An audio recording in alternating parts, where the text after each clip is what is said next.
गीत, संगीत और कला से आप प्रेम करते हैं श्रीमान। कलाकार नए हों या पुराने श्रीमान, आज ही आ जाइए Levina digital audio video studio SK music. हमारे YouTube चैनल को लाइक, कमेंट, शेयर, सब्सक्राइब करना ना भूलें। Levina digital audio video studio SK music.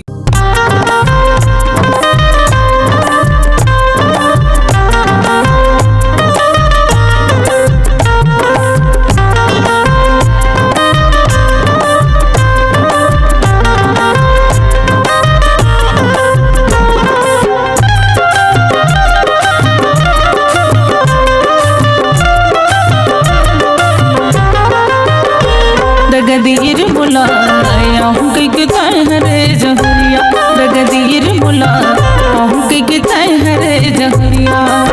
छिन छिन गली में जाता हूँ, रास्ता निहारती रहता हूँ। छिन छिन गली में जाता हूँ, रास्ता निहारती रहता हूँ। खाई रे गिरिया रे,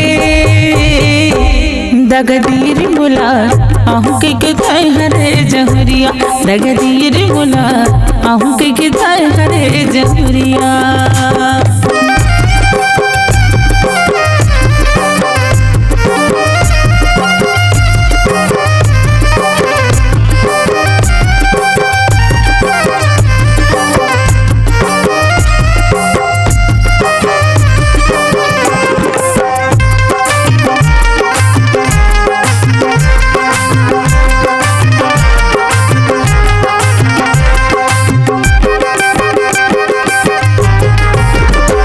टकटकी देखा चंदना चकोर रे, चंदना चकोर। तोरे बोली कान में गुंजे मन हमाते मोर रे, मन हमाते मोर। जैसे टकटकी देखत चंदना चकोर रे, चंदना चकोर। तोरे बोली कान में गुंजे मन हमाते मोर रे, मन हमाते मोर। तनी लागी मुला भारी, कहाँ गई मोर संगवारी। तनी लागी मुला भारी, कहाँ गई मोर संगवारी। रोवत रही नैना रे, दगदीर बुला आहू के ताए हरे जहरिया, दगदीर बुला आहू के ताए हरे जहरिया।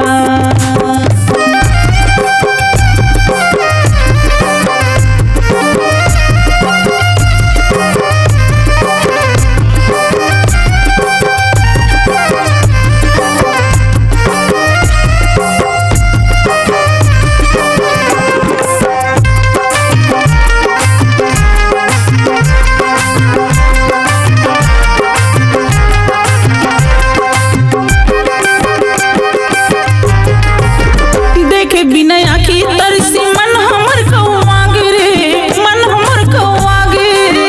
दस तल जो हद रही हम कत कबीर आवे रे, कत कबीर आवे।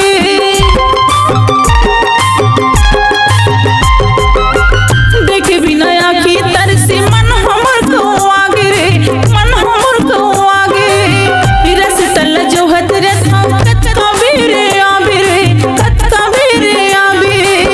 तन होगी कोई लकारी, कहाँ गई मोर संगवारी। तन होगी कोई लकारी, कहाँ गई मोर संगवारी। कहाँ लुका गे ताए हरे,